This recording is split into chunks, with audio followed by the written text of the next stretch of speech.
I leave my mark by being the best version of myself that I can be every single day. Absolutely. And keep striving for the best. Scram. Hello, and welcome to another episode of the Dr. Lydia Show. I'm Dr. Lydia. Thank you so much for joining me, and I hope you've enjoyed all the previous episodes, especially all the great and wonderful work we're doing in Season 2. Now, this episode, I wanted to bring out another special guest. Now, this is a young man that I've talked about several times in Season 1 and some of the previous episodes that I have been mentoring, and I've helped him along his journey to find his own way.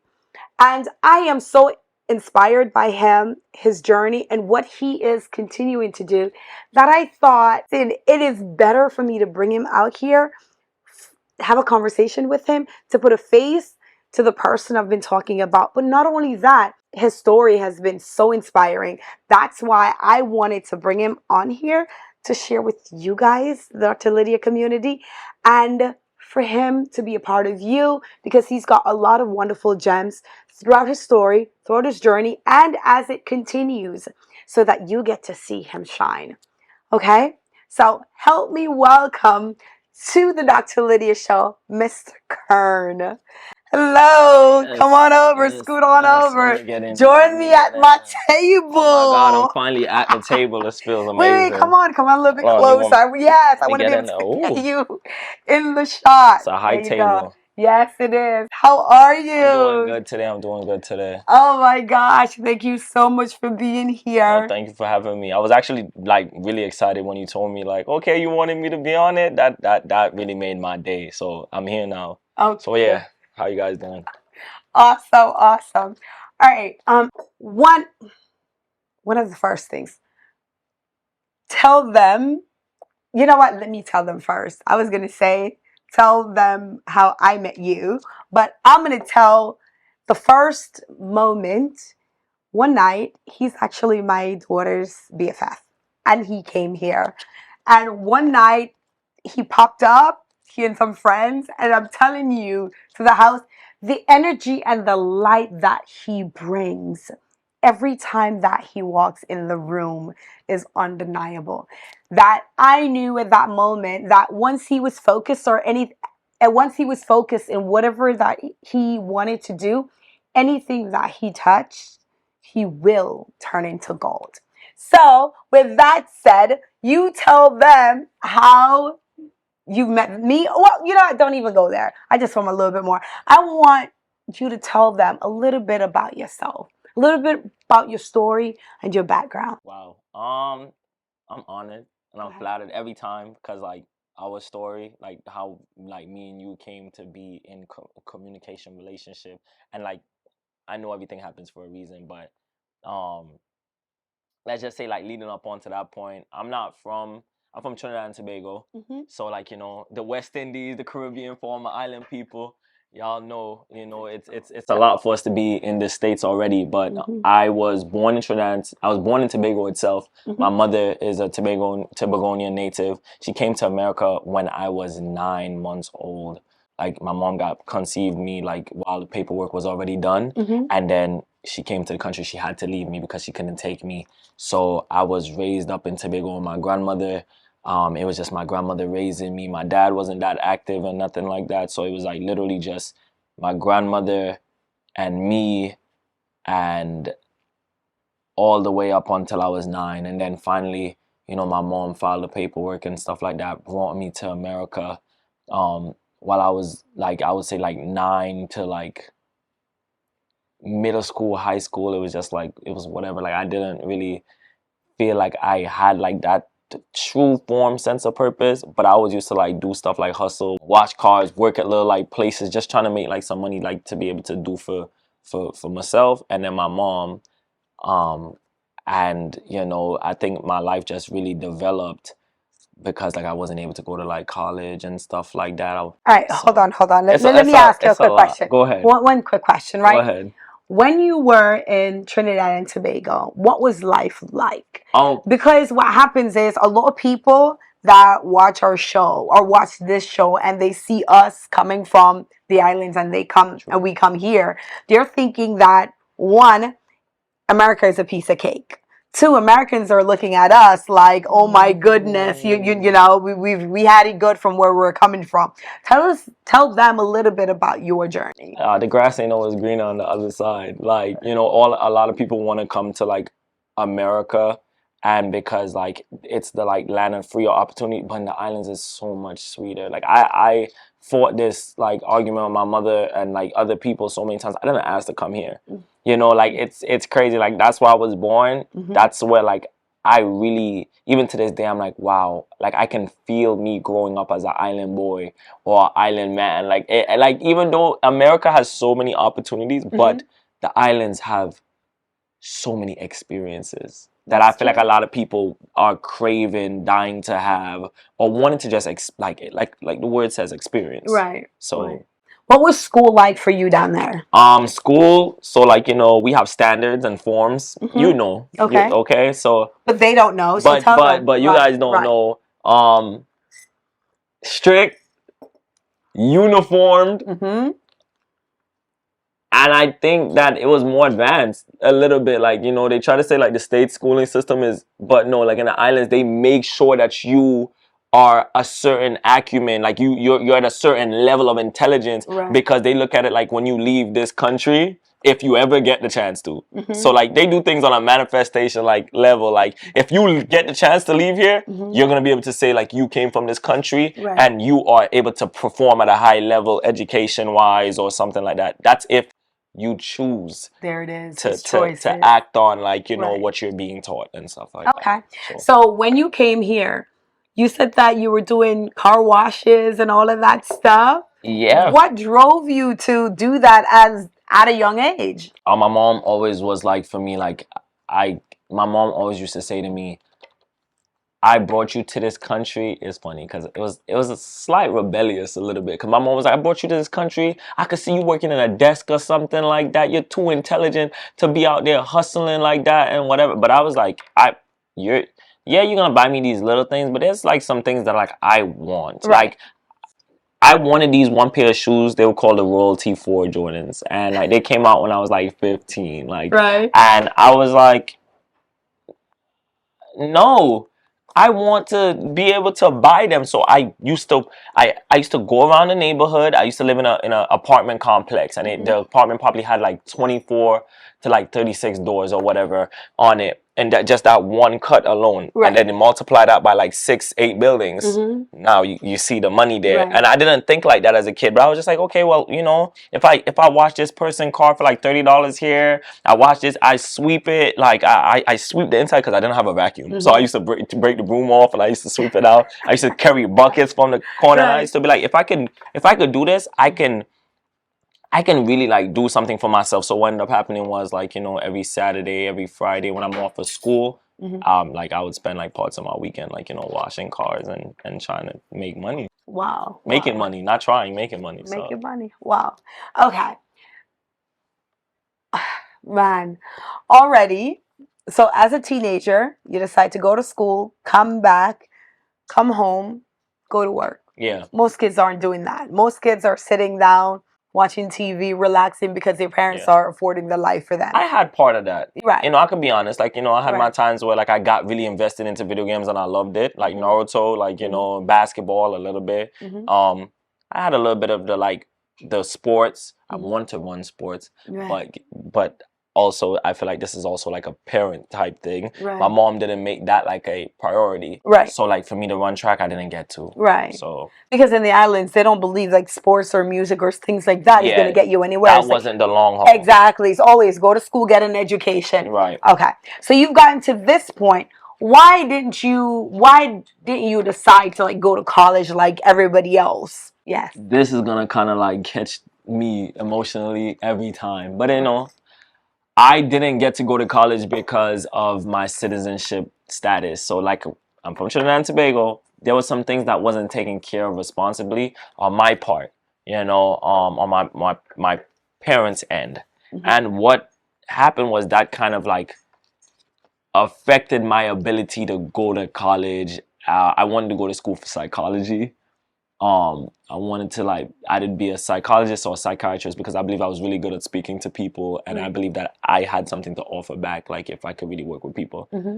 Keep in mind, all in high school, all I did was drama. Like the things that I really did was drama, acting, art. Like these were the things like that are naturally me.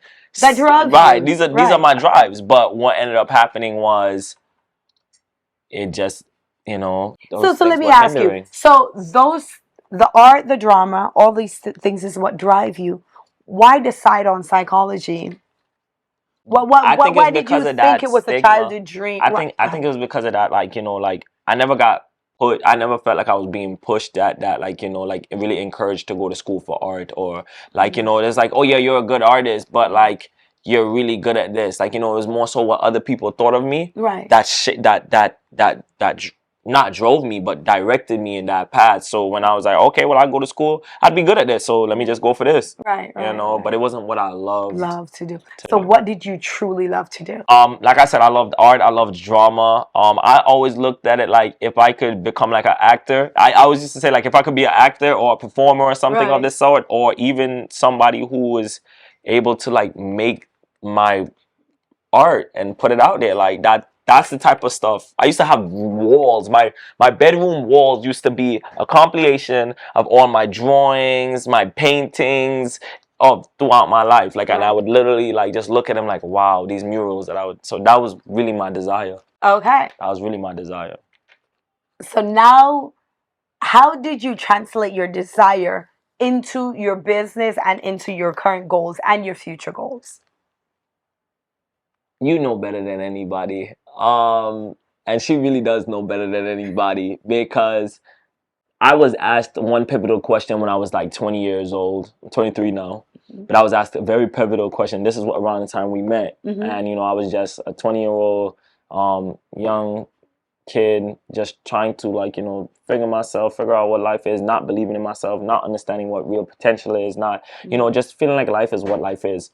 I was asked a question I feel like everybody should ask their kids or something like that, because you took me in as your son, and you said, if you were to make $1 million, how would you do it? That was the question that sparked. That was like the $1 million question. I call that like literally the $1 million question. If you were to make $1 million, how would you do it? And I remember like the first thing I said, like when everybody else was around the room, there's like 6 of us. And I said I would make money off art, off my design, off my creativity. And you said yes. And like when I saw that, I was immediately like, I knew, I was like, there's something there. So let me try to grab a hold of that. And now from that day to this day, like me seeing myself as a clothing designer, like I really feel like now I'm walking in purpose, because now I'm taking my designs from just a thought or a belief and just like literally manifest, like putting it down, I create my own shirts, I design my own shirts, I come up with like, I put my creativity to use in the best forms. You know what? As you were telling a little bit of, what's the name of your company? So I have a company, it's called Simple Brand Co. Simple Brand Company.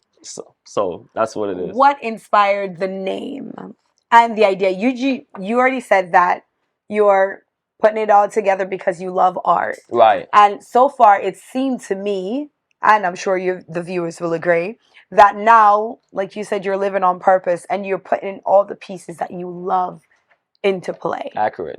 With your company. Accurate. Right? Accurate. So why the name Simple Brand? Okay, so because of this right here, I'm gonna take the jacket off now, because so you see this right here? It says keep it simple. Last year when I was here and I was going through a period of my life where like I didn't fully understand, like, you know, where my walk or my journey was with who I wanted to be as a designer.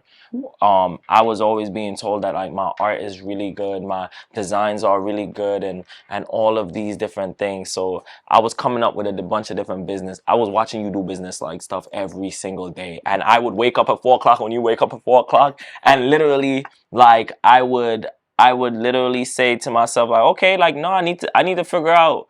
I'm a businessman. My mentor is a businesswoman.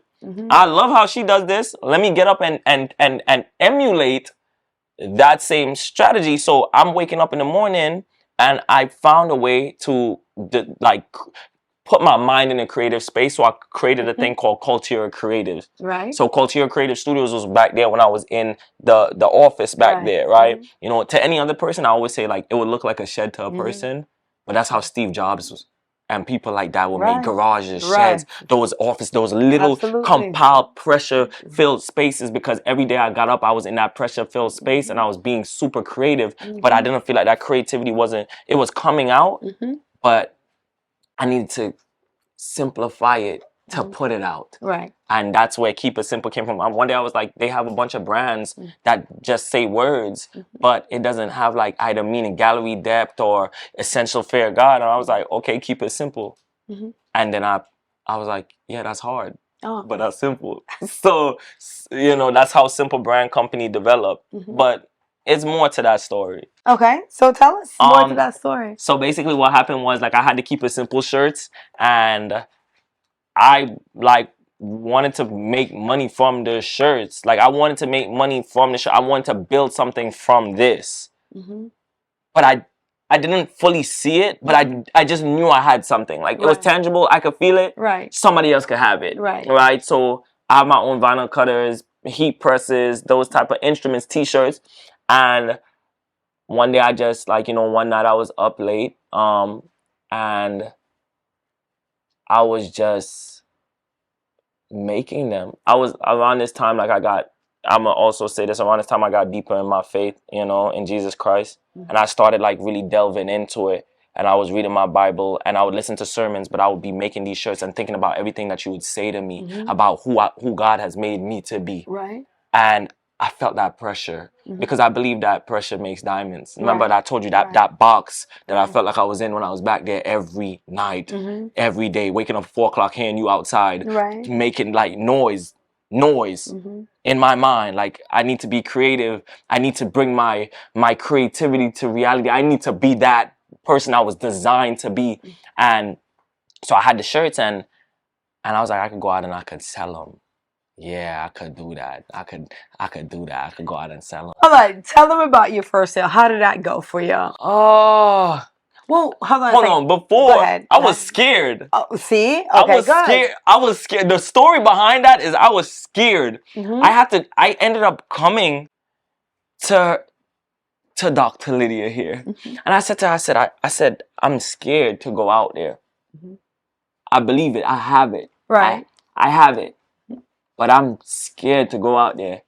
And she said to me, looked me in my face, calm as ever, and said, it doesn't matter if you are scared or not. You do it anyway. You do it scared. You do it not scared. You do it. You get up and feel the fear and do it anyway. There you go. Feel the fear and do it anyway. And that echoed in me day in and day out for the next few days until I got up. And my first day I went out. I went out to a Wawa. Okay. I went out to the Wawa, and I literally took my rack, took my shirts. I like literally had them in a bag. I had a box, and I'm scared. I stood behind the car for 30 minutes. Here's the funny thing. I'm looking at people thinking about what I can go do. People are looking at me like, yo, what is he gonna do? The whole time, for 30 minutes, people are driving by just looking at me, and I'm scared, having that internal fear battle in me, like, until somebody said, just do it. Keep it simple, go. Yeah. And I went, and that day I was filled with fear still, and I wasn't that confident. And I sold, normally I sell my t-shirts for $20, right? And I sell hoodies for $40.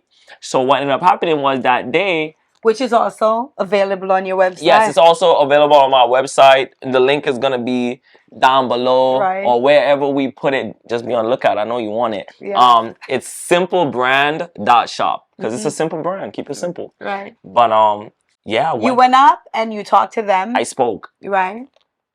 And you were saying about doing your t-shirt for $25 and what happened, and your hoodies for $45. Right. And what ended up happening was I got lowballed. Well, I didn't get lowballed. I got, what's the word? What would they say? You got hackled. I got hackled. Right. Like, oh yeah, I don't have that, but I have like, I could get 2 for $25. Right. And because I'm thinking to myself, maybe like, I gotta work with them or whatever. Yeah, I'll do it. I thought I was doing something. Right. And then I took my hoodie, and I sold my hoodie for $25. Right.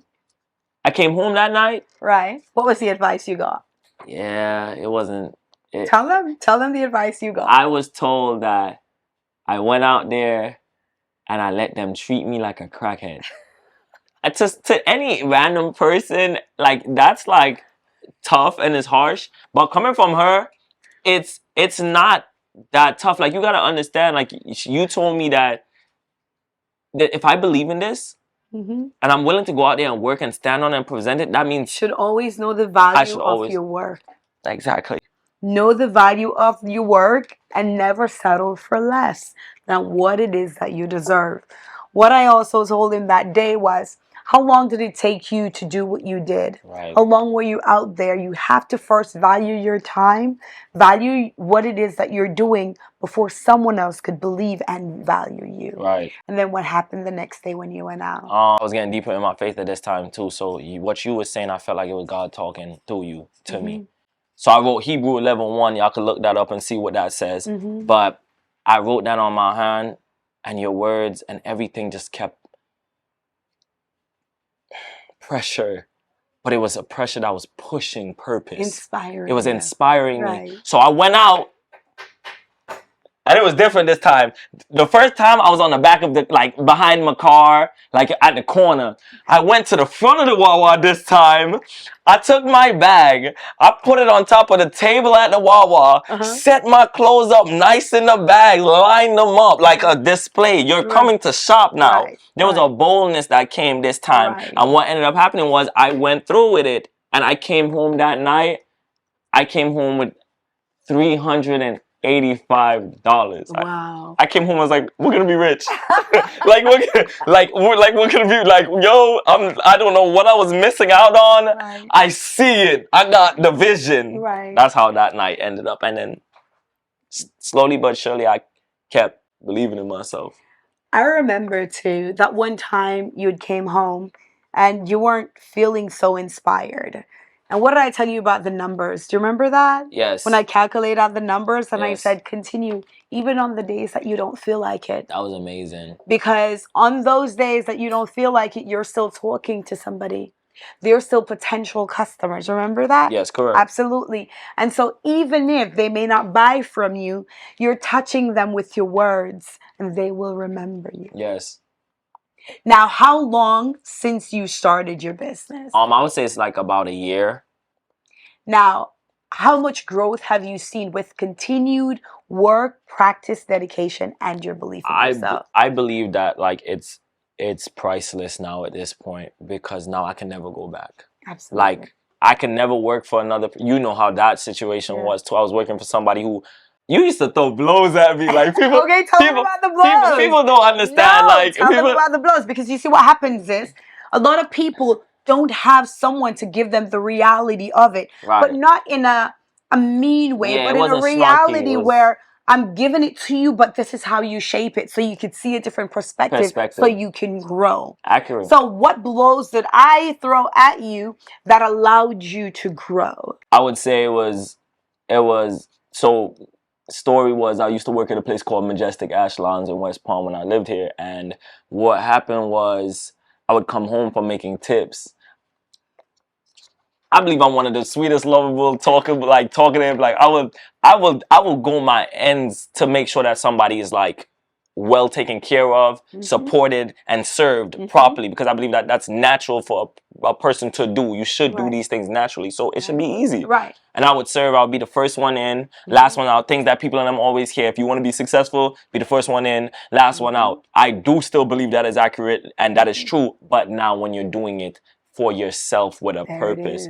Because when I was working for them, I was doing that, but I wasn't the value system there. Right. I'm working for crumbs, not even penny. Like, I was working for tips, and then I was working to be spoken down to or spoken at. Like that was a breaking. I was having mental breakdowns. I was having like people talk to me like I was less than a person. Look at me for what I knew I was not. Absolutely. I knew I was so much more. Absolutely. So coming home, you would say stuff to me like, you're gonna go work there when you have so much potential in you, but you don't know any better.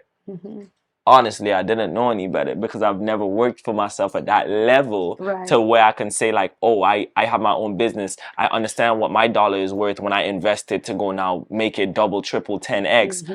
Because I only ever worked for people before. But now hearing it from a business person's who's been successful at running businesses say it to me, I felt like it was blows. Like you're saying, so what you trying to say? I don't know no better. Like I'm not like all I know is $12, $15 an hour. Like but that is the reality of what it was. Absolutely. All I knew was $10, $15 at that, like $15 max, $16 max.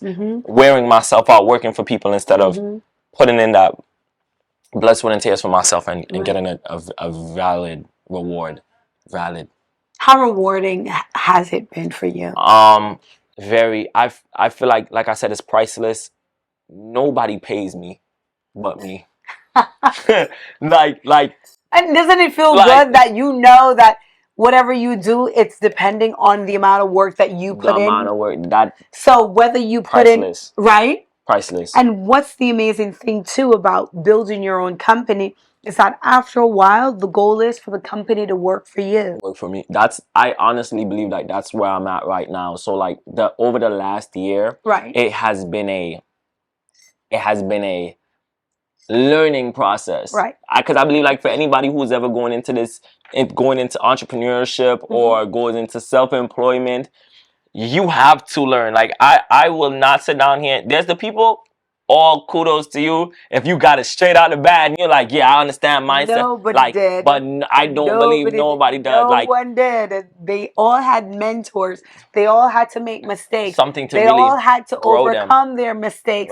They all had to do what was necessary to get there. In previous episodes, remember I talked about you have to punch through that wall. Yes. You had to time and time again face your fears. Because that never goes away. My fear, I used to think like, okay, like I could just make like X amount of money and then it'll be able to take care of this and that and this and that. Like my mind was so, okay, like big picture thinking, yes. But you need to keep the big picture thinking while taking the little steps. Absolutely. But what I was doing over the year, like was trying to think with the big picture in every step. And I didn't see how much that big picture step that I just took there was such a major setback. So instead of me taking the little win, I'm trying to make them big wins, chasing that big wins. And it was actually setting me back because I wasn't retaining nothing. It's not about how much you make, it's about how much you keep. There it is. And I wasn't keeping much. It's more like I was working for the business instead of the business working for me. So now I'm at a position where I can say like You've done the shift. I've done the shift where now it's like, okay, I need to do these things, sacrifice here. Richest man in Babylon speaks on it. The sacrifices you're going to have to take to become that richest man in Babylon. Absolutely. So. And that leads me to my next question. Other than the richest man in Babylon, because you don't get to pick that book again. You just said it. On out. And my last guest did. And of course, I've shared that with the guest. You taught me that one too. So look, if she says any other books, any books that she dropped, it's a must read. It's a must read. Okay. Must read. What other book that I've shared with you that you've read that have inspired you and that have helped you on your journey, and why? You said the perfect words. Journey. Story wise, the one that resonates with me the greatest one is The Alchemist. Because that one talks about a boy that goes on a journey to figure out what his prize is, like what is waiting for him in the distance. But he was thinking that the whole time that it was a like some kind of it was him. It's who he became. It's there it is. That's the prize. Always who you become. It's who you become. It's who you become. It's not about the money. It's not about the happiness. It's not about anything like that. It's who you become through the process. You can't skip the process. The law of process is important. There it is. The law of process is important. And I attest for it. Yes, it's the process. It's the process. It's the journey. You know what? One last thing I'm going to ask you before we wrap this up. Go ahead. Any tips that you could give to our community, what you've learned so far, what has been instrumental to you that could be helpful to them? If you could touch it, don't believe it. And the reason why I say that is because you don't want to go after that. You want to go after the long haul. Right. Right? If you see something in your heart, dream big enough. Dream big enough. Right. That if you fail, you're sitting somewhere. Absolutely. That you've never, like, you won't even think like, oh, I missed. Because if you think about what's right in front of you, you'll get what's right in front of you. Yeah. And sometimes you can make what's right in front of you hard. Absolutely. So if you're just thinking about that, you're doing yourself an injustice. But if you're thinking about the thing that my biggest thing is one of my goals is I want to be that entrepreneur. Right. Like a billionaire. Multifaceted. Yes. And then the philanthropist. I want to be able to take all my talents and the finance, everything that I accumulate over the years, and to change the world with it. Right. To invest, to make myself useful in places that really make changes. Right. But if you just thinking about right now, the mindset of right now, I doubt you're gonna get there, because that's what you're gonna see. You know what? I said one last question, but I still have one more for you. Go ahead. Because I think that we didn't touch on this. Because I personally know that you've got younger siblings. Yes. How are they looking up to you and watching you through your journey? How are you inspiring them? Wow. Because through your inspiration, you're going to inspire the world. Tell me. I have little sisters, beautiful little girls, and I have an autistic brother. So like, they're a reason why I keep it simple. Like if I was to put it, I have younger brothers around me, like they're like similar to my age, but they're my brother. Like I have people, my ecosystem, my team. Yeah. I believe that with me getting up every day and choosing to live a certain life, I believe that like it's righteous. For me, it's right. I don't know how people see it, but I believe that they see it as something like, wow, like how you said that light. Right. Like my sisters say to me all the time, oh my God, I want to be like my big brother Kern. Aww. I want to be like him. Look at my shirt. My big brother made this. These things are things you cannot pay for. These are some experiences people will never get the chance to say. Right. Like, people will never get the chance to say, like, this is what this is. And the funny thing is, because I only keep growing. Right. Absolutely. They only keep having more experiences, more things to say. Right. More. I leave my mark by being the best version of myself that I can be every single day. Absolutely. And keep striving for the best. Aww. So they get it. And with that, we'll be closing Mr. Kern. And you know what I'll do? Later on in a few episodes, I'll bring him back to get an update and give you guys an opportunity, any questions that you may have had for him. Because we here, we love what it is you're doing. We love to watch young people to grow. We love to see the application and the books and the reading and the education and all these wonderful things in action. And we love sharing. We love growing. Yep. And thank you so much for being a part of this episode. I have one more thing to do. Sure. Go ahead. I believe that this is also why I'm the best version of myself. Right. I believe that God has chosen me to do amazing things. And I'm a firm believer in Jesus Christ. I know a lot of people in their religion is part of like why they strive as well. Like I said, like I was saying, a big part of what I went through, I have you because of that. I have the team. I have everything that I have because of my faith. Right. And I believe that the application of it, acknowledging it, and whatever pushes you. I don't know what a person believes in. Me, I believe in Jesus. But it's changed me. Right. So I just wanted to share that. That just a little gem. That's one of my gems. Absolutely. Continue to believe in the higher power, into God, into your purpose, into who you are. Yes. And continue on your journey. I am amazed. You know, like I said, every single time I see you, I speak to you and where you're going and what it is that you're doing, I'm inspired. And my goal here is to inspire you guys. So, again, thank you, Mr. Kern, for joining us. Thank you, Dr. And thank you for watching. I'm Dr. Lydia, and I'll see you next time. Remember to like, share, subscribe, and drop us a comment or a line. Yes. If you would like to be a part of this show or join me on one of my episodes, remember you can always send me an email. Again, I'm Dr. Lydia, and I'll see you next time. Thank you for watching.